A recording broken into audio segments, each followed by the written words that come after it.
नमस्कार, आप सभी का बहुत बहुत स्वागत है। मेरा नाम रूबिका लियाकत है और इस वक्त आप भारत 24 पर दहाड़ देख रहे हैं। राजनीति में विरोधियों के लिए तीखी से तीखी बातें या आरोप सभ्य और शालीन तरीके से लगाए जा सकते हैं, कोई इसमें इनकार नहीं करेगा। इसी मुद्दे पर अनुराग ठाकुर क्या कुछ कह रहे हैं, पहले सुन लेते हैं, फिर मैं बात को आगे बढ़ाती हूं।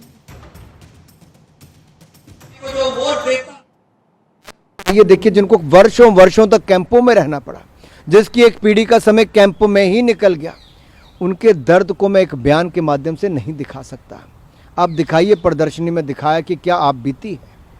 तो आज की पीढ़ी को ये समझना बहुत ज़रूरी है आज़ादी के 75वें वर्ष में कि कभी भविष्य में ऐसा कोई समय ना आए कि किसी को अपने परिवार से बिछड़ना पड़े, किसी को इस देश के कोई हिस्सा और करना पड़े।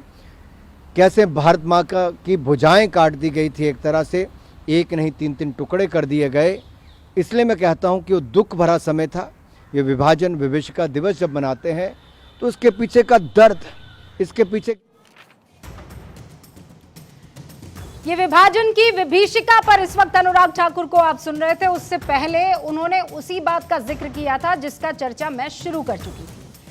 कहा ना आपको, तीखी से तीखी बात, आरोप आप सभ्य और शालीन तरीके से लगा सकते हैं। अगर आपका धुर विरोधी हो, आपको वो नापसंद हो अपने आइडियोलॉजी के हिसाब से।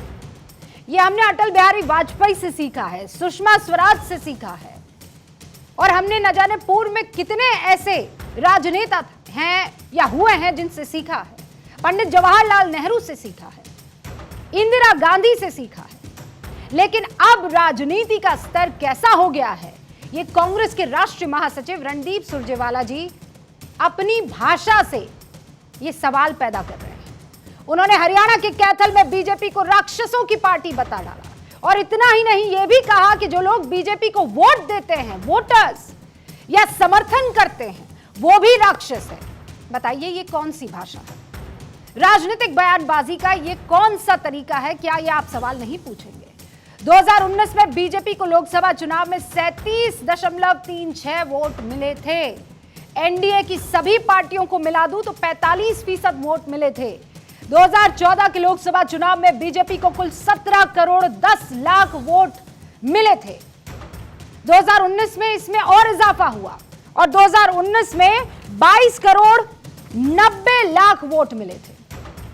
जिस हरियाणा की जमीन पर सुरजेवाला जी, और अक्सर मृदुभाषी है, मैं बता दूं, सुरजेवाला जी जब बात करते हैं, जब अपनी बातों को रखते हैं, तो उनका लहजा कभी भी इतना तीखा नहीं होता है।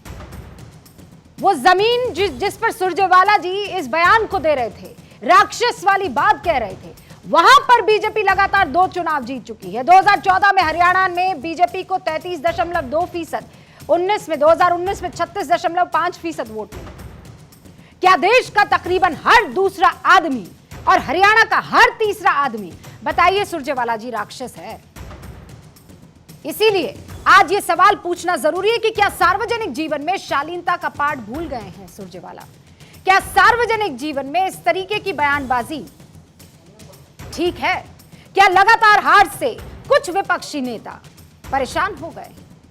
राजनीति में गिरावट का यह सिलसिला आखिर कहां जाकर थमेगा? वार पलटवार इस मसले पर आप सुनिए और उसके बाद दहाड़। राक्षसों, भाजपा जगपा के राक्षस हो तुम लोग। भारतीय जनता पार्टी को जो वोट देता है और भारतीय जनता पार्टी का जो समर्थक है, वो राक्षस प्रवृत्ति का व्यक्ति है। मैं आज महाभारत की इस धरती से श्राप देता हूं। भारतीय जनता पार्टी, हम लोग जनता को अपना भगवान मानते हैं। आप राक्षस भी कर रहे हैं और श्राप भी दे रहे हैं। आप जनता को भगवान नहीं मानते, स्वयं को भगवान मानते हैं। क्या यही आपकी मोहब्बत की दुकान है? एक राक्षस प्रवृत्ति के परिवार में जन्मा ये व्यक्ति ही सोच सकता है कि इस प्रकार का अभद्र भाषा बोलना, ये मैं समझता हूँ असंसदीय भाषा है। निश्चित रूप से इसका हम संज्ञान लेंगे। राक्षसों, भाजपा जगपा के राक्षस हो तुम लोग। राक्षस प्रवृत्ति की सोच भारत में घमंडिया में ही है, और ये बात भी समझनी होगी कि ये राहुल गांधी के निर्देशों पे ही ऐसा होता है। और सारे खास मेहमान हमारे साथ जुड़ चुके हैं। आरपी सिंह साहब राष्ट्रीय प्रवक्ता हैं भारतीय जनता पार्टी के, डॉली शर्मा जी राष्ट्रीय प्रवक्ता हैं कांग्रेस की, अनुराग भदौरिया जी राष्ट्रीय प्रवक्ता है समाजवादी पार्टी के, ऋषि मिश्रा अब से कुछ ही देर में हमारे साथ जुड़ेंगे, आरजेडी के राष्ट्रीय प्रवक्ता है, माधवानंद जी स्क्रीन पर दिखाई दे रहे हैं, आरएलजेडी के राष्ट्रीय प्रवक्ता है, शुभ्रास्ता जी राजनीतिक विश्लेषक है। और हमारे साथ इस वक्त हमें ये जानकारी मिल रही है कि मध्य प्रदेश के मिनिस्टर विश्वास सारंग हमारे साथ जुड़ चुके हैं। विश्वास कैलाश सारंग जी, आपका बहुत बहुत स्वागत है। मेडिकल एजुकेशन मिनिस्टर हमारे साथ इस वक्त जुड़ चुके हैं। सारंग जी, पहला सवाल यही, आपने सुना जो कुछ रणदीप सुरजेवाला ने कहा था। उन्होंने कहा कि बीजेपी जेजेपी के राक्षसों तुम लोग, बीजेपी को जो वोट देता है, जो बीजेपी का समर्थक है, वो राक्षसी प्रवृत्ति का है। मैं आज महाभारत की इस धरती से श्राप देता हूं। विश्वास जी, देखिए ये कांग्रेस के संस्कार है। रूबिका जी, लोकतंत्र में जनता को भगवान माना जाता है और ये बात भी सही है कि भगवान के आशीर्वाद से ही हम अपने जीवन में सफल होते हैं। तो लोकतंत्र के चुनावी मैदान में यदि हम सफल होते हैं तो वो जनता रूपी भगवान के माध्यम से होते हैं। और कांग्रेस का आदि अनादि काल से ये परंपरा रही है, ये उनकी संस्कार है कि वो हर समय जनता को धता बताते हैं। यदि आप बात करेंगे इंदिरा जी की, इंदिरा जी ने आपातकाल लगाया, लोकतंत्र को तार तार किया, जनता के अरमानों को तार तार किया। हम बात करें कांग्रेस के बाकी नेताओं की, वो हर समय केवल और केवल जनता को इस तरह की गाली देने का काम करते हैं। पर आश्चर्य होता है कि रणदीप सिंह सुरजेवाला जी, जो कि राहुल गांधी जी के किचन कैबिनेट के सदस्य हैं,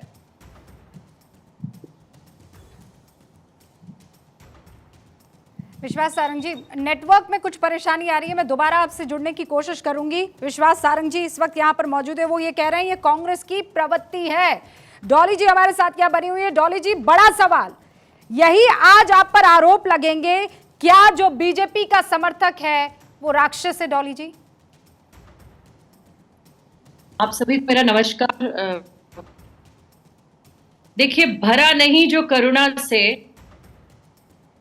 जन जन से प्यार नहीं, शासक नहीं वह असुर है जिसे किसान मजदूर अबला और युवा से प्यार नहीं। आप बताइए रूबिका जी, क्या हो रहा है हरियाणा में? हरियाणा जैसे शांत प्रदेश को हमने 3 बार हिंसा की आग में झुलसते हुए देखा। मेरी नजर में हिंसा और अन्याय को एक्सेप्ट करने वाला व्यक्ति, को फैलाने वाला हर व्यक्ति वो असुर है। और मुझे लगता है आप भी ये बात मानेंगी, जो हिंसा को करेगा, जो हिंसा को एक्सेप्ट करेगा और लगातार युवाओं के भविष्य के साथ, जिस तरीके से हरियाणा में 3,59,000 युवाओं के भविष्य को 4 साल उन्हें धक्के खिलवाए, उन्हें धक्के खिलवाने के बाद क्या हुआ? मैं पसंद नहीं करती हूँ कि बीच में रोक टोक हो, मैं चाहती हूं कि आप पूरी बात करें, लेकिन अब मेरे हलक से नीचे ये बात नहीं उतरी है। मैं आपसे सीधा सवाल पूछ रही हूं, क्या वाकई वोट देने वाला वोटर बीजेपी को असुर है?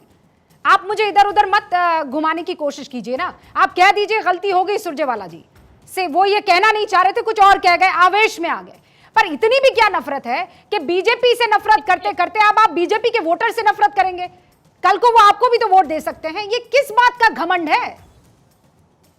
जनता जनार्दन है रूबिका जी, और जनता को इस तरीके का शब्द मुझे नहीं लगता ये एक्सेप्टेबल है। मैं तो बिल्कुल इस बात को नहीं कहूंगी कि जनता को ये कहना कि कोई असुर है। लेकिन हाँ, जो व्यक्ति, मैं वोटर को नहीं कह रही हूँ रूबिका जी, यहाँ पर आपके सामने मैंने कहा कि लोकतंत्र में जनता जनार्दन है और जनता के बूते आदमी शासन की सबसे ऊंची कुर्सी पर बैठता है और वही जनता आपको नीचे लाकर जमीन में भी मिला देती। तो वोटर को या जो भी कोई वोट दे रहा है, ठीक है, इस तरीके के शब्दावली का प्रयोग नहीं करना चाहिए। लेकिन हाँ, मैं इस बात पर स्टैंड करती हूँ रूबिका जी कि जो आपके देश में किसान के साथ, महिलाओं के साथ, जो बच्चों के साथ और जो तो मैं भी आपके साथ तरीके का बर्ताव और कोई आदमी नहीं होगा डॉली जी जो आपके साथ स्टैंड नहीं करेगा। तो फिर ऐसे में राजस्थान की सरकार भी राक्षस हो जाएगी। फिर ऐसे में अगर छत्तीसगढ़ में रेप हो रहा है, उनके यहाँ पर किसान खुशहाल नहीं है, तो वो भी राक्षस हो जाएंगे। प्लीज अंडरस्टैंड ना, ये ऐसी बातें कही है जो सब जगह लागू हो पाए। आप जो कह रही हैं वो आप अपने राज्यों में लागू होता नहीं देखेंगी। विश्वास सारंग एक बार फिर से हमारे साथ जुड़ चुके हैं। विश्वास सारंग जी, सुना आपने, हमारे साथ कांग्रेस की प्रवक्ता हैं आप। एक बार फिर से आपसे ये एक्सक्लूसिव बातचीत में जारी रखूंगी। कांग्रेस का ये कहना है जो अन्याय करते हैं वो असुर है, क्या बड़ी बात हो गई? का पंचायत है, मुझे इसी को चोरी और ऊपर से सीना जोड़ी कहते हैं। मुझे अच्छा लगता है कि डॉली शर्मा जी यहाँ पर बोलती कि हाँ, सुरजेवाला जी ने बहुत बड़ी गलती की है और हम आज उनको पार्टी से निकालते हैं। देखिए, जनता कह रहे हैं, जनता जनार्दन है और जनता कोई राक्षस कह रहे हैं श्राप दे देंगे। अरे लोकतंत्र में जनता श्राप दे देती है सुरजेवाला जी, और उसी श्राप के कारण आप कैथल से हार गए, आप संसद में नहीं पहुंच पाए, आप विधानसभा में नहीं पहुंच पाए। ये लोकतंत्र है, ये जनता का, जनता के लिए जनता द्वारा किया हुआ शासन प्रशासन है। हम और आप ट्रस्टी हैं। आप ये मत मानिए कि आप किसी राजनीतिक दल और किसी बड़े नेहरू परिवार के यदि सिपले सहार हैं, यदि उसके दरबार के दरबानी हैं, तो आप कुछ भी कहेंगे। और आश्चर्य है कि यहाँ पर लगभग 12-15 घंटे बाद जब ये डिबेट होती है तो कांग्रेस की प्रवक्ता उनके बयान को शेल्टर करती है, उसको संरक्षण देती है। ये कांग्रेस की मानसिकता का परिचायक है। और देखिए, मैं फिर कहूंगा, ये कांग्रेस ही नहीं, ये नेहरू परिवार की मानसिकता है।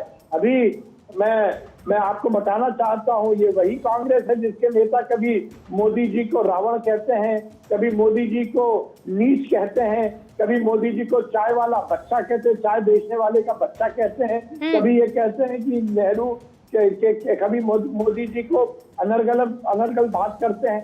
देखिए, ये कांग्रेस की परिपाटी है, ये संस्कार नहीं है। यदि हिंदुस्तान के संस्कार नहीं, पर विश्वास जी, वो आप पर आरोप लगाते हैं कि आपने भी लाखों की गर्लफ्रेंड, जर्सी गाय और न जाने कौन कौन चीजों से उनके बड़े नेताओं को ऐसे ही उंगली दिखाकर और उन्हें शर्मसार करने की कोशिश की थी। मैं फिर कह रही हूं कि मैं राजनीति में आप एक दूसरे के ऊपर आरोप प्रत्यारोप लगाए, ये कोई भी बर्दाश्त कर लेगा, लेकिन इसमें वोटर कहां से आ गया? वोटर को जब आप राक्षस कह देते हैं, जब आप अपने मतदाता को अरे तू अगर मोदी को पसंद करता है तो तू राक्षस है, या तुम बीजेपी को पसंद करते हो तो तुम तो सच में नर्क जाने लायक हो, तुम्हें श्राप दिया जाएगा, ये कहां तक जायज है? मैं इससे मतलब आपको एक बार के लिए पर्सनली कोई कह देगा कुछ तो मैं फिर भी उसे हलक से नीचे उतार दूंगी, लेकिन वोटर को काहे? निश्चित रूप से रूबिका जी, आपने बहुत सही बात बोली। मैंने कहा ना कि लोकतंत्र में तो जनता ही जनार्दन है, जनता भगवान है, जनता को राक्षस कहना। और ये भूल रहे हैं रणजीत सिंह सुरजेवाला जी, ये बात भूल रहे हैं कि यदि हरियाणा में भारतीय जनता पार्टी की लगातार 2 बार से सरकार है तो कभी कांग्रेस की सरकार भी थी, और इसमें से बहुत सारे वोटर ऐसे होंगे जिन्होंने पहले कांग्रेस को वोट दिया होगा, तो उस समय क्या वो राक्षस नहीं थे?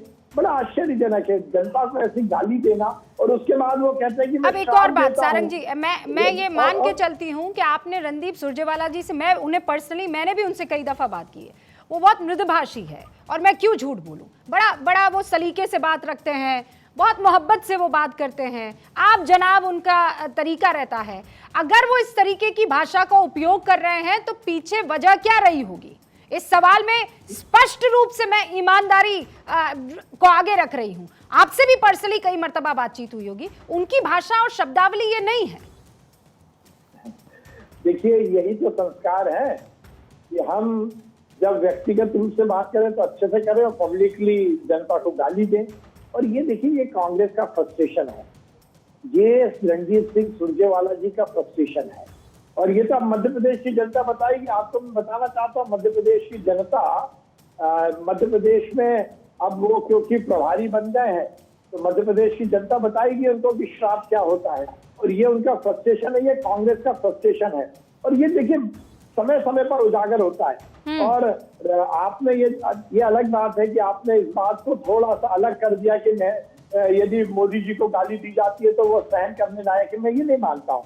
मैं ये मानता हूँ कि संवैधानिक पद पर बैठा हुआ व्यक्ति यदि जनता के प्रतिनिधि के रूप में चुनाव जीता है तो यदि आप उसको गाली दे रहे हो तो इनडायरेक्टली आप जनता को ही गाली दे रहे हो, वोटर्स को गाली दे रहे हैं। कांग्रेस की परिपाटी रही, ये कांग्रेस की परिपाटी है। नहीं, आप कांग्रेस का जिक्र कर रहे हैं, बस ये आखिरी सवाल, कांग्रेस आपको कटघरे में खड़ा कर रही है कि आप लोग बौखला गए, स्पेशली मध्य प्रदेश में, कि 41 अलग अलग जगह पर रिपोर्ट और एफआईआर दर्ज करवा दी जाती है, क्योंकि कांग्रेस आपका सच से सामना करवा रही है।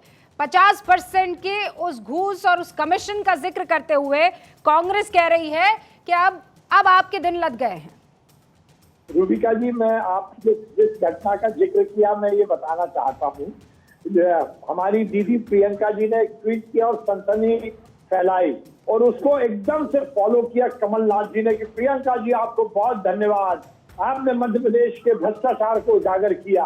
और उजागर करने का सबूत क्या था? ये पत्र, जो पत्र जिस लेटर हेड पर लिखा गया है वो संगठन नहीं है, वो लेटर जिसमें इस संगठन का पता दिया गया है वो फर्जी है। वो व्यक्ति ज्ञानेंद्र अवस्थी जिसका जिक्र किया गया, जिसके साइन किए गए, वो इस जहां में रहता नहीं है। जिस घटना का जिक्र किया जाता है वो घटना हुई नहीं। झूठ और फरेब की राजनीति प्रियंका दीदी मध्य प्रदेश में कर रही है और ये नैरेटिव उन्होंने पहले प्रयास किया। इनका जो कांग्रेस का डर्टी ट्रिक्स डिपार्टमेंट है, उन्होंने स्क्रिप्ट लिखी कर्नाटक में और कर्नाटक में वो उनने जनता को गुमराह कर दिया। वही स्क्रिप्टेड बयान और ट्वीट वो मध्य प्रदेश में कर रहे हैं। एक झूठा पत्र लिखते हैं, खुद ही के कार्यालय से लिख देते हैं, उसको वायरल कर देते हैं। विश्वास जी, ये अब पब्लिक डोमेन में है जिसका आप जिक्र कर रहे हैं। Now what next? आगे क्या? ये सिर्फ आपने डराने के लिए या फिर उन्हें चुप कराने के लिए एफआईआर दर्ज करवा दी है? ये मामला बहुत आगे तक जाने वाला है। नहीं, देखिए, मैं फिर निवेदन करना चाहता हूँ रूबिका जी, आप बहुत साफ गोही से बात करती हैं, चाहे विश्वास सारंग हो या प्रियंका गांधी हो या इस देश की राजनीति में काम करने वाला कोई भी कार्यकर्ता हो, उसको इस जिम्मेदारी का निर्वहन करना पड़ेगा कि मेरे ट्वीट से, मेरे बयान से समाज में कोई अनर्गल बात तो नहीं फैल रही। मैं निवेदन करना चाहता हूँ, प्रियंका जी एक बड़े परिवार से आती है और कांग्रेस के नेता 2 दिन से इस बात को लेकर बातचीत कर रहे हैं कि प्रियंका जी पर एफआईआर क्यों? क्या नेहरू परिवार में पैदा हो गई तो वो संविधान से ऊपर है? क्या नेहरू परिवार में पैदा हो गई तो उन पर एफआईआर नहीं हो सकती? झूठ और फरेब की राजनीति करेंगी, झूठ की नसेनी पर चढ़कर यदि सत्ता के शिखर पर पहुंचना चाहेंगी तो क्या एफआईआर नहीं होगी? झूठ और फरेब नहीं चलेगा। और फिर मैं आधा मिनट लूंगा रूबिका जी, मैंने कहा कि कर्नाटक में नैरेटिव सेट करा, अब मध्य प्रदेश में सेट करना चाहते हैं। पहले प्रियंका जी आती हैं जबलपुर में, नर्मदा जी के पावन तट पर वो कहती है कि मध्य प्रदेश में भ्रष्टाचार चल रहा है, मैं प्रूफ दूंगी। फिर ग्वालियर आती है, कहती है मैं लिस्ट पढ़ूंगी और फिर कहती है नहीं लिस्ट मेरे पास नहीं है, मैं बाद में बताऊंगी। तो ये एक सीरीज चल रही है। मैंने कहा ना, जस्टिस डिपार्टमेंट, गुमराह करो, झूठ की राजनीति फैलाओ, जनता में अनर्गल बातें करो और सत्ता प्राप्त कर लो। तो ये मध्य प्रदेश में नहीं चलेगा। अब हो सकता है ये उनका जो दाव था वो कर्नाटक में चल गया, पर ये दाव उल्टा पड़ गया मध्य प्रदेश में। अब भटके फिर रहे हैं, अब कह रहे हैं कि नहीं गलत है। ज्ञानेंद्र अवस्थी में कहना चाहता हूँ, ज्ञानेंद्र अवस्थी को सामने लेके आए ना प्रियंका जी, उसके साथ में बैठकर प्रेस कॉन्फ्रेंस ले लें। आप चैलेंज कर रहे हैं और बड़ी बात कह रहे हैं। विश्वास सारंग जी, बहुत बहुत शुक्रिया, क्योंकि अब मुझे डिबेट को आगे बढ़ाना है। यहाँ पर विश्वास सारंग सीधे तौर पर चैलेंज करते हुए प्रियंका गांधी को, कमलनाथ को कि आप आइए ना, जिस मिस्टर अवस्थी का आप जिक्र कर रहे हैं उनके साथ बैठकर प्रेस कॉन्फ्रेंस कीजिए, हम भी देखें कि कहां गड़बड़ी हुई है और कैसे हुई है। बहरहाल मैं एक बार फिर से अपने डिबेट के टॉपिक पर लौट कर आ रही हूं। डॉली जी को आपने सुना जो कह रही थी कि जो भी अन्याय के साथ है वो हमारे लिए असुर है। सुना आरपी सिंह साहब आपने?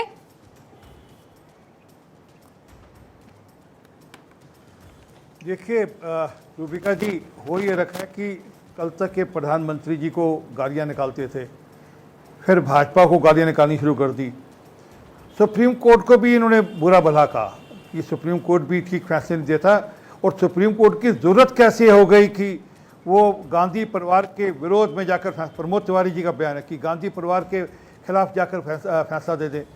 तो निरंतर जो इनके विरोध में होगा उसको गाली निकालेंगे।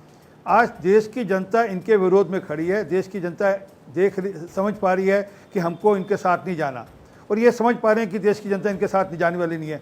इसलिए आज देश की जनता को ही राक्षस कह दो, क्योंकि उनको लगता है कि ऐसा कहने से ठीक हो जाएगा शायद कुछ, परंतु देश की जनता खूब समझती है। और रूबिका, ये डीएनए भी है, ये जो डीएनए ये बार बार प्रलक्षित होता है। मैंने अभी आपको उदाहरण दिए, जब कोर्ट का फैसला था तब, जब अन्यथा जब कोई बात होती है तब। ये जो परिवारवाद का डीएनए है कि परिवार सबसे बड़ा है, जनता तो कीड़े मकोड़े हैं, जनता तो कीड़े मकोड़े हैं। वही जनता है ना जिन्होंने कर्नाटका में इनको जिताया है, वही जनता है ना जो राहुल गांधी के आने के बाद, मैंने तो बकायदा एक यहाँ पर पोल किया था सर, राहुल गांधी का भाषण आपको कैसा लगा? असरदार और बेअसर दो ऑप्शन दिए थे। असरदार कहने वाले 65 को पार कर गए थे, 65%।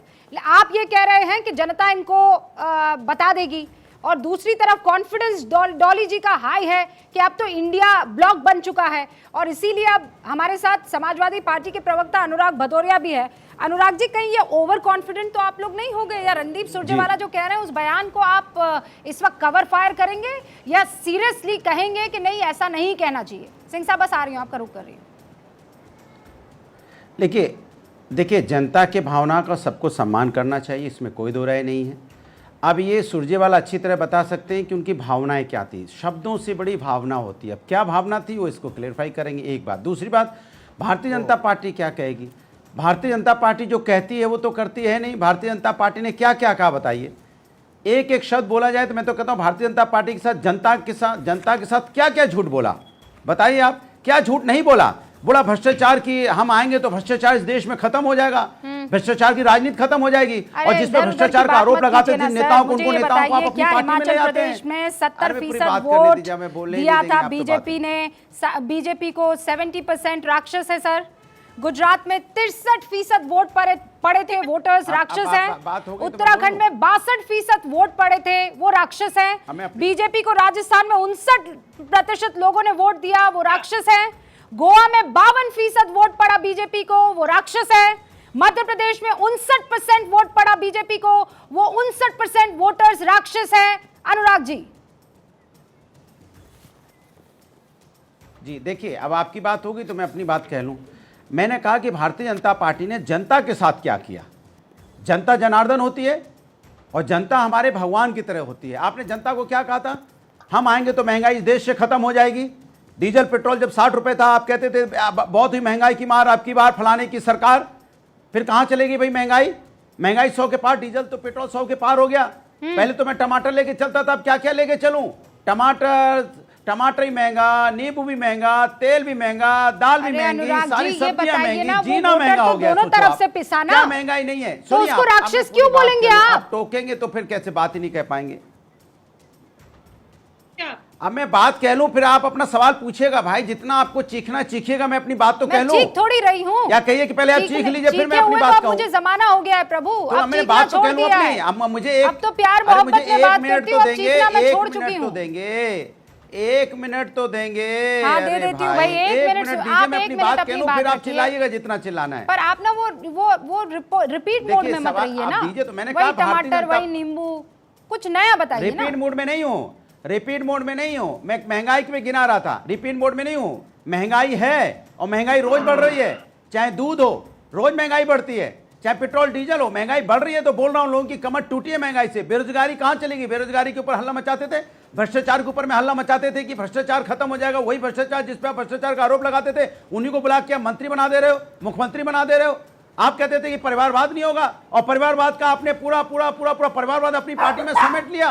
चाहे चौटाला परिवार हो उसके साथ सरकार बनाते हैं आप। जब आपको मौका मिला तो पीडीपी के साथ भी सरकार आपने बनाई, शिवसेना के साथ भी आपके पास में जो कुत्ता है वो भी भौंकने लगा है डर के मारे। अपना दल को आराम से बोलिए ना। अरे अपना दल, अरे अब अपना बोलने ही नहीं देंगे आप। आप पता नहीं कहाँ का कुत्ता भौंक रहा है, कौन सा कुत्ता भौंक रहा है, इसके बारे में मेरी गारंटी नहीं है। आपकी आवाज सुनकर डर रहा होगा ना। मैं कह रही हूँ आराम से बात कीजिए, मुझे सुनाई दे रहा है आपकी बातों को। नहीं, आप किसी की आवाज सुन के नहीं डर रहा, मैं अपनी बात कर रहा हूँ। आप इतना डिस्टर्ब क्यों करती? भाई बीजेपी की पोल खोलने लगता हूँ, आप टोक देती। अरे मैं कहा, मैं तो इत्मीनान से आपकी बात सुन रही हूँ। बीच में मुझे आवाज आई तो मैं आपको नहीं बोलूंगी कि आप इत्मीनान से बोलिए। सामने जो बेचारा कोई जानवर है वो डर रहा है। आ रही है किसी की, मुझे उसका भी तो ख्याल रखना है ना। अनुराग जी 30 सेकंड्स आखिर में, आप अपनी 30 सेकंड में बात पूरी कर लीजिए। भारतीय 30 सेकंड। देखिए, ये भारतीय जनता पार्टी जो बातें करती थी, महंगाई की, बेरोजगार की, परिवारवाद की, भ्रष्टाचार की, सब उसके उल्टा कर रही है। सोचो आप, तो इसके मतलब भारतीय जनता पार्टी ने जनता के साथ धोखा किया कि नहीं किया? और जो जनता के साथ धोखा करता है ये तो अच्छी बात नहीं है। जनता जनार्दन होती है और जनता के साथ धोखा कर रहे हैं आप। उसके बाद आप आके अच्छी बातें करना चाहते हैं। इसलिए देश की जनता जानती है, और इंडिया जिसको आप कह रहे हो, इंडिया भी इस बात को समझ गई है कि भारतीय जनता पार्टी झूठी पार्टी। आने वाले चुनाव में इंडिया इस बार जो एनडीए है उसको मात देगी, इसमें कोई दो राय नहीं है। भारतीय जनता पार्टी कितने भी इशू बना ले, अनुराग कहीं से लाके भदौरिया इशू जी, बना ले, कोई भी मैं करा ले, आपके लेकिन दावों जनता को ना तो अपने गलत मुद्दों पे कहूंगी ना टिकी हुई झूठा है। कहूंगी। आप लोग मेहनत कर रहे हैं, मेहनत से आप लोग अपने तमाम वोट बैंक को, अपने सीटों को एक जगह रखकर और कह रहे हैं कि नहीं भाई हमें साथ मिलकर चुनाव लड़ना है। आई अंडरस्टैंड सर, मैं इसकी इज्जत करती हूं, लेकिन बावजूद उसके अगर वोटर को राक्षस कहा जा रहा है और श्राप दिया जा रहा है तो सवाल पूछूंगी ना, आप कहां इधर उधर ले जाने की कोशिश कर रहे हैं? कहिए ना कि ये वो दुखती रग है जिस पर मैं बात नहीं कर सकता, डर लग रहा है। शिवराज जी बार बार इसमें भी आप आइडियोलॉजिकली गाली देने लग जाएंगे और सामने वाले को कटघरे में खड़ा रख जाए। अरे कहिए ना कि हाँ गलती हुई है, वोटर्स को नहीं कहना चाहिए। शिवराज जी, अरे मैंने तो बोला आपको अनुराग जी, शिवराज जी, मैंने कहा भाषा की मर्यादा होनी मुझे चाहिए। एक बात पूछूं रूबिका जी इनसे, छोटी सी बस। पार्टी तो सत्ता में है, उनको भी अपनी भाषा नहीं की मर्यादा नहीं रखनी सर, चाहिए। सिंह साहब अभी नहीं, पहले मेरे तीन स्पीकर्स अपनी बात रख लें, उसके बाद मैं आपका रुख करूंगी। हमारे साथ माधव आनंद जी भी जुड़े हैं, मेरे ख्याल से शिवराज जी को मेरी आवाज नहीं पहुंच रही। माधव आनंद जी बात रखिए, उसके बाद शिवराज जी का रुख करूंगी। इनफैक्ट ऋषि मिश्रा जी भी जुड़ चुके हैं। ऋषि जी वेलकम। गेट खोलते यार। नमस्कार रूबिका जी, देखिए कि मैं बार बार कहता हूं कि इन लोगों की जो विचार है, जो इनकी नीति है, नियति है, वही भ्रष्टाचार, वही परिवारवाद, वही तुष्टीकरण, और इन लोगों ने यूपीए को तिलांजलि देके जो नया गठबंधन, घमंडिया गठबंधन जो हम लोगों ने नाम दिया, घमंडिया गठबंधन आदरणीय प्रधानमंत्री जी ने वैसे ही नहीं कहा। उनका घमंड देखिए, रणदीप सुरजेवाला ने जिन वाक्यों का यूज किया, मुझे लगता है इस सेंटेंस और इस स्टेटमेंट की जितनी भर्त्सना की जाए उतनी कम है। जनता किसको वोट देती है, चाहे बीजेपी हो, चाहे रीजनल पार्टी हो या कांग्रेस हो, जनता को, जनता जनार्दन को लोकतंत्र में भगवान माना गया है, भगवान का दर्जा दिया गया। उस जनता जनार्दन को यह कहना कि राक्षस है, और मैं उन लोगों को श्राप देता हूं, अरे रणदीप सुरजेवाला जी, जनता जनार्दन का श्राप तो आप लोगों को मिला हुआ है, और कहीं 2024 में और श्राप मिल जाएगा तो कहीं 10 नंबर तक सिमट जाइएगा। इसीलिए अहंकार को छोड़िए, अहंकार नहीं त्यागिएगा तो कांग्रेस तो वैसे ही विलुप्त हो चुका है। हम लोग तो चाहते हैं कांग्रेस मजबूत हो, लोकतंत्र में यह जरूरी है। माधवानंद जी इसी सवाल को लेकर अब मैं ऋषि जी का रुख करी हूं। ऋषि जी, हम तो डूबेंगे सनम, तुम्हें भी ले डूबेंगे। ये जो अभी रणदीप सुरजेवाला जी ने बयान दिया है, मैं आज महाभारत की इस धरती से श्राप देता हूं बीजेपी को, जो, और ये आखिरी लाइन थी, लेकिन उससे पहले बीजेपी को जो वोट देता है वो राक्षस प्रवृत्ति का होता है। आप इससे अग्री करेंगे? रूबिका जी, एक चीज बिल्कुल हम लोगों का मानना है कि 25 करोड़ वोटर्स जिन लोगों ने एनडीए को वोट दिया था, 25 करोड़ वोटर्स जिन लोगों ने इंडिया को वोट दिया है, हाँ। सारे लोग देशभक्त हैं। इस देश में 140 करोड़ लोग जो है ना रूबिका जी, देशभक्त है। इसमें रणदीप जी ने क्या कहा, किस इशू पे कहा, मुझे नहीं पता है, लेकिन हम लोगों का मानना है कि 140 करोड़ लोग जो है देशभक्त हैं। और जो आज बहस कर रही है ना रूबिका जी, यही बहस कल भी करना चाहिए था। कल शाम को आधे घंटे का शो कल भी करना चाहिए था, जब देश के प्रधानमंत्री जो ओथ पर है, संविधान का ओथ लिया है, और जब वो बोलते हैं कि हमने दरभंगा में एम्स खुलवा दिया, और यहाँ पर हॉस्पिटल का एम्स का ए नहीं है, ईंट तक नहीं है, और देश के प्रधानमंत्री बोलते हैं कि हमने एम्स खुलवा दिया दरभंगा में, उस वक्त आप लोग कहाँ थे? भारतीय जनता पार्टी के लोग कहाँ थे? आज तक अब अच्छा ऋषि जी, मैं ऑनेस्टली एक बात कह दूं सर, सुनिए ना, एक मेरी बात तो सुन लीजिए ना ऋषि जी। पहले आपके उस सवाल का जवाब तो दे दूं ऋषि जी। ओके ऋषि जी, मेरी बात तो सुन लीजिए। पहली बात तो ये सर, 7 दिन क्यों काम करवा रहे हैं? एक आध दिन तो बच्चों के साथ वक्त बिता लेने दीजिए ना। कल मैं नहीं आई थी इसलिए क्योंकि संडे था, आप थोड़ा वक्त तो उनके साथ बिता लेने दीजिए। और दूसरी बात, ऐसा नहीं है कि भारत 24 पर ये खबर नहीं दिखाई गई है, प्रभु ऐसा हो ही नहीं सकता है। आपकी बात भी आई है, झूठ क्या था सच क्या था उस पर बात हो गई थी ऋषि जी। ऋषि जी मैं वही उसी का आपको इस वक्त डिटेल्ड वो जो है बता रही हूँ कि मैं भले ही स्क्रीन पर नहीं थी, लेकिन भारत 24 पे हमारे साथी आए हैं और इसका जिक्र हुआ है, इस मसले पर बातचीत हुई है। अब मैं दोबारा आ जाती हूँ, आपने कोशिश की, अच्छी कोशिश की और मैंने उसका जवाब दे दिया है। शुभरास्ता जी, शुभरास्ता जी, सर मैं जब वो टॉपिक रखूंगी ना तब आपको बुलाऊंगी, आई प्रॉमिस। लेकिन अब शुभरास्ता जी जवाब दे दीजिए। मैं पहले भी आपसे इस मसले पर बातचीत करना चाह रही थी कि ये बीजेपी को जो पसंद करे वो तो वोटर हो ही नहीं सकता, वो तो राक्षसी होना है। बीजेपी को जो पसंद करे वो पक्का बिका हुआ है। बीजेपी की तरफ से कोई अगर कोई बात रख दे तो पक्का इसका तो ईमान गैरत सब की सब जा चुकी है। बात कर लीजिए, बोले हमारे यहाँ नहीं। ये जो फीलिंग है कांग्रेस के बड़े नेता रणदीप सुरजेवाला उसी तरफ इशारा कर रहे थे ना, राक्षस प्रवृत्ति, राक्षस, श्राप, इन शब्दों का इस्तेमाल करके। रुबिका जी, मुझे लगता है कि कांग्रेस अब जिस राह पर चल चुकी है उसको अगर हम उसके स्टेटमेंट्स को अगर हम एनालाइज करें तो ये मामला मूलतः एरोगेंस का मामला है। जब तक कांग्रेस पार्टी सत्ता में थी, जब तक कांग्रेस पार्टी की साख थी लोगों के बीच में, तब तक कोई भी इनका विरोधी ही क्यों नहीं हो, ये भी इनको भाता था। लेकिन आज जब ये सत्ता में नहीं है तो इनके विरोधी हो या इनके समर्थक हो, कांग्रेस पार्टी को वही पसंद आ सकता है जो इनकी भाषा में, इनके सिंटैक्स से, इनके सेमेंटिक्स को यूज करके बात कर रहे हैं। और ये आज की बात नहीं है, आप पुराने रिकॉर्ड्स में उठा करके देखिए। जो भारत में लेफ्ट मूवमेंट रहा, जब तक वो कांग्रेस की छत्र छाया में पनपा तब तक तो लेफ्ट सही था, लेकिन लेफ्ट ने भी अगर अपनी विचारधारा थोड़ी सी अलग की तो वो यूपीए ही सरकार थी जिसने लेफ्ट विंग के कई ऑथर्स को, राइटर्स को, सबको टेररिस्ट घोषित करना शुरू किया।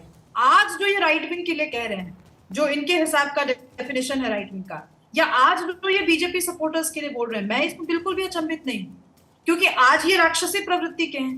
कल फिर अगर ये चुनाव जीत जाते हैं तो वही राक्षस इनके लिए सुर में परिवर्तित हो जाएंगे। अगर ये चुनाव जीत जाएंगे तो यही लोग हैं जो कल इनके लिए श्रद्धेय बन जाएंगे। तो इस पार्टी का इस हिसाब से जो लोकतंत्र का मूल्यांकन है वो हमेशा से गलत रहा है। मूल मुद्दा कुछ और है रुबिका जी। मूल मुद्दा यह है कि चुनाव 2024 जैसे जैसे नजदीक आता जाएगा, कांग्रेस पार्टी अपने तेवर में और ज्यादा तीखी होती जाएगी, क्योंकि इनके आसपास के जो लोग हैं, जो कोर कमिटी है, किसी ने उन्हें कह दिया है कि जनता को अग्रेशन पसंद है।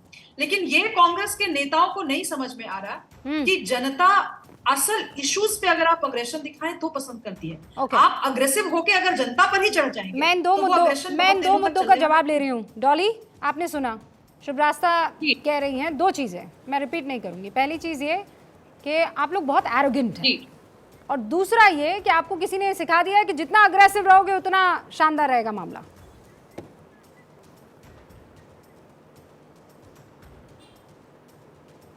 रुबिका जी, कर्नाटका में जाकर ये कहा था कि अगर कर्नाटक में कांग्रेस को वोट दोगे तो दंगे हो जाएंगे और पाकिस्तान में पटाखे छूटेंगे। तो दंगे कर्नाटका में तो नहीं हुए, लेकिन हरियाणा में सबने देखे कि भाजपा की डबल इंजन की सरकार में किस तरीके से मणिपुर का क्या हाल है और हरियाणा में नूह में क्या हुआ। अच्छा, आप मुझे एक बात बताइए, जो ट्रेन में व्यक्ति चढ़ा और ट्रेन में चढ़ के उसने गोलियां दागी और गोली दाग कर कहा कि अगर भारत में रहना है तो योगी मोदी कहना होगा, और 3 लोगों की कनपटी पर गोली मारी और उन्हें जान से मार दिया। 1 हिंदू 3 मुस्लिम। ठीक, हाँ। क्या हो रहा है ये देश में रुबिका जी?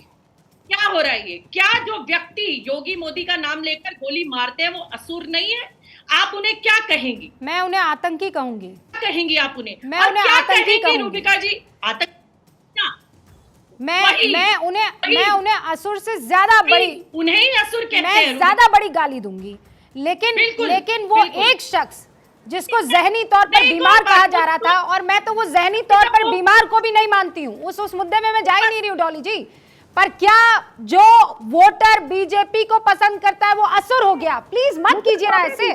मुझे बोलने दीजिए, मुझे 10 सेकंड और दीजिए। जब शुभरास्ता जी बोली, आप नहीं बोली, मुझे नहीं, आपने मुझसे सवाल पूछा था डॉली जी, इसीलिए मैंने जवाब दिया। आप भी जानती, मैं नहीं टोकती। मैम बस 10 सेकंड और। जी बिल्कुल बिल्कुल, मैं बहुत रिस्पेक्ट करती हूँ आपकी। देखिए फिर रुबिका जी, जो बेटियों के साथ अत्याचार करते हैं भाजपा के सांसद, आज प्रियंका जी के ऊपर एफआईआर करने में इन्हें समय नहीं लगा, लेकिन उस बृजभूषण सिंह के ऊपर एफआईआर होने में रूबिका जी आपको न जाने कितनी डिबेट करनी पड़ी होगी, हम लोगों को न टीवी पर कितना बोलना पड़ा होगा, लेकिन शुभरात्रि जी, आरती सिंह जी, इन्हें हमने कहीं नहीं देखा कि एक व्यक्ति खड़ा होकर ये कह रहा हो कि देश। डॉली जी वंस अगेन मैं आपको करेक्ट करना चाहूंगी। शुभ रास्ता नहीं, शुभ रास्ता के लिए मैं इसलिए खड़ी रह सकती हूँ क्योंकि मैंने ऐसी, बस डॉली जी वन करेक्शन, शुभ रास्ता के लिए मैं इसलिए खड़ी रह सकती हूँ क्योंकि शुभ रास्ता ने इस मुद्दे पर मेरे साथ बहुत डिबेट की है, जिसमें वो एक सेकंड के लिए भी बृजभूषण शरण सिंह के साथ नहीं खड़ी रही है। सीधे तौर पर बीजेपी को कटघरे में खड़ा किया और कहा है कि ये महिला पहलवानों के इज्जत का, उनके सम्मान का मामला है और मैं किसी कीमत पर बीजेपी को इसमें फुल मार्क्स नहीं दे सकती हूँ या किसी तरह का कोई ऐसा रिमार्क भी नहीं दे सकती हूँ। सो मैं बस ये क्लैरिफाई करना चाहती थी। लेकिन आरपी सिंह साहब, असुर का मामला बहुत आगे तक निकल गया और कहा क्या वो असुर नहीं है जो आपका नाम ले लेकर ट्रेनों में बंदूकें तानकर कनपट्टी पर इंसान की जिंदगी लील लेते हैं। आपने उसको ठीक कहा, वो आतंकी है और वो मानसिक संतुलन खो बैठा है व्यक्ति, ऐसा आतंकी है, तो मैं भी आपके साथ कहने को तैयार हूँ। परंतु ये थोड़ा पीछे चलते हैं, क्यों ये बार बार निकलता है, ये जो जनता को गाली निकालना, ये जो लोकतंत्र पर प्रश्न उठाना, India is Indira, Indira is India, ये शब्द याद होंगे, भूले नहीं होंगे। जब बड़ा पेड़ गिरता है तो धरती हिलती है, 5000 चेक मार दिए। और ये मैं नहीं कह रहा, ये नीरजा चौधरी की अभी जो किताब है उसके अंदर वो कोट कर रही है अरुण नेहरू को कि तुम्हें प्रधानमंत्री बनाने के लिए हमने 5000 चेक मारे हैं, तो 5000 चेक मार दिए। और जब बड़ा पेड़ गिरता है तो धरती हिलती है। भारत माता की हत्या और उसके बाद जैसा शब्द इस्तेमाल करना और उसके बाद पार्लियामेंट के टेबल सब छपाना, देखता है कि कैसी सोच है, देखता है कि कैसी मानसिकता है। ये जो मानसिकता है ना परिवार की, कि परिवार बड़ा, हम बड़े, हमसे आगे कुछ नहीं, ये सब कीड़े मकोड़े, हम सब कीड़े मकोड़े हैं, आप भी कीड़े मकोड़े हैं। अगर आप एक शब्द इनके खिलाफ बोल दीजिए, कल याद आपको प्रमोद तिवारी ने कहा था ना कि सुप्रीम कोर्ट की हिम्मत, कोर्ट की हिम्मत कैसी हो गई ये कहने के लिए कि गांधी परिवार के खिलाफ फैसला देने के लिए कहा था उन्होंने। तो हम सब कीड़े मकोड़े, इंक्लूडिंग आप दो शब्द बोल दीजिए इनके खिलाफ, कल देखिए कैसी भाषा आपके खिलाफ इस्तेमाल होगी। तो इनको विरोध पसंद नहीं, और वो चाहे जनता क्यों ना हो, जिनको इस लोकतंत्र में जनार्दन माना जाता है, भगवान माना जाता है, ये उसको भी राक्षस कहने से नहीं कतराएंगे। और ये नहीं कह सकते कि मेरे भाव कुछ थे, शब्द कुछ और थे। शब्द वही निकलते हैं जो आपके भाव होते हैं, मेरे शब्द वही निकलते हैं जो मेरे भाव हैं। आप जो देश की जनता को दे रहे हैं वो पूरा देश देख रहा है। जनता बातों को इधर उधर कर डॉली बहन आप 5000 सिखों का कत्ल कर उनके गले में टायर डालकर आप चुनाव जीते हैं, वो ठीक, आपको शर्म आनी चाहिए। और ये मैंने नहीं कहा, ये अभी नीरजा चौधरी ने अपनी पुस्तक में लिखा जिसको अरुण नेहरू को कोट किया उसने जी। सर सुनिए, तो देखता है और सर सुनिए, मुझे ना सबको बराबर का मौका देना है, मैंने आप दोनों को मौका दे दिया है। अब मैं आखिरी पड़ाव मैं 30 सेकंड मेरे सारे मेहमानों को दे देना चाहती हूँ ताकि वो अपने मन की बात जनता तक तो एटलीस्ट पहुंचा सके। Anurag Bhadauria ji, uninterrupted 30 second sir with timer. देखिए, भारतीय जनता पार्टी की आदत हो गई है कि दूसरों पे आरोप लगाने की। भाई जनता की बात हो रही है ना, तो जनता के साथ आपने क्या किया है? जनता के साथ जो आपने वादे किए क्या पूरे कर दिए? जो आपने जनता के सामने चीख चीख के चिल्लाया था कि हम आएंगे तो देश को आगे ले जाएंगे, करप्शन खत्म होगा, बेरोजगारी खत्म हो जाएगी, महंगाई खत्म हो जाएगी, यहाँ पे पूरा देश समृद्ध हो जाएगा, हर किसी के पास काम होगा, कहाँ है वो? किधर है वो? आप सिर्फ रोते रहते हो कि देखो उसने, कांग्रेस ने ये कर दिया, समाजवादी ने ये कर दिया, फलाना ने ये कर दिया। भाई सत्ता में आप हैं और सत्ता का घमंड आपको है, क्योंकि सत्ता के लोग आपके बीजेपी लोग जब कुछ करते हैं तो सही कहा हमारे जो पैनलिस्ट हैं कि आप उस पर बयान नहीं करते। ओके अनुराग जी, सत्ता के घमंड में बीजेपी चूर है। माधवानंद जी। रूबिका जी, अगर सत्ता का घमंड अगर एनडीए को होता, आदरणीय प्रधानमंत्री जी को होता, तो अभी लोकसभा में और विश्वास प्रस्ताव लाया गया, प्रधानमंत्री जी ने एक एक बातों का जिस तरह शालीनता से जिक्र किया, तो आप समझ सकती हैं कि अनुराग जी, चाहे वो डॉली जी हो, चाहे और जो एक गठबंधन, जो नया गठबंधन बने हैं, उनके प्रवक्ता हो, सबकी मानसिक, मैं कहता हूं ये सब मानसिक दिवालियापन है इन लोगों का। मानसिक दिवालियापन इन संदर्भ में मैं कहता हूं कि इस तरह का बयान देना ही दिखाता है कि लोग मानसिक दिवालिया हो चुके हैं। इन लोगों का कोई अब भला होने वाला नहीं है, जनता जनार्दन इनको माफ नहीं करने वाली। ऋषि जी, मानसिक दिवालियापन। रूपिका जी, अगर आप फेयर है तो 2002 के बाद आप अपने आर्काइव में से भारतीय जनता पार्टी के जितने बड़े नेता हैं उनका बयान निकालिए, और इन लोगों ने जो कांग्रेस के नेता और जितने भी ऑपोजिशन के नेता है उनके विरुद्ध जो बोला है उसको भी सामने रखिए। और अगर आप एक सांसद के बयान पर आप इतना बड़ा स्टोरी कर रहे हैं, तो जब देश का गृह मंत्री बोलता है कि हमने पूर्णिया में एयरपोर्ट खोल दिया, झूठ बोलते हैं, उस पर आप क्यों नहीं यहाँ पे आप करते हैं डिबेट? जब देश के प्रधानमंत्री बोलते हैं कि हमने एम्स का हॉस्पिटल खोल दिया दरभंगा में, झूठ बोलते हैं, तो हम उस पर क्यों ना बहस करें? ऋषि जब जी, देश के एकदम प्रधानमंत्री और गृह मंत्री झूठ बोले। आपकी बातें सर आंखों पर, आप जो मीडिया से एक्सपेक्ट करते हैं, ऋषि जी सुनिए ना, आप जो मीडिया से एक्सपेक्ट करते हैं वो एक्सपेक्टेशन आप यहाँ नहीं तो कहाँ पे रखेंगे? आई अंडरस्टैंड सर, लेकिन मुझे ये बताइए कि आपकी क्या मजबूरी है कि एक लाइन आप सुरजेवाला जी के लिए नहीं बोल पा रहे? और मैं ये नहीं कह रही हूँ कि वो सांसद ने बोला है, जिसने बोला है मुझे उससे मतलब नहीं है, लेकिन जिसके लिए बोला है ऋषि जी, उसके लिए मैं कह रही हूँ हम सबको एक साथ खड़े होना चाहिए। आपके राजनीतिक आरोप एक तरफ है, मैं आपके राजनीतिक आरोपों प्रत्यारोपों में नहीं घिरना चाहती हूँ।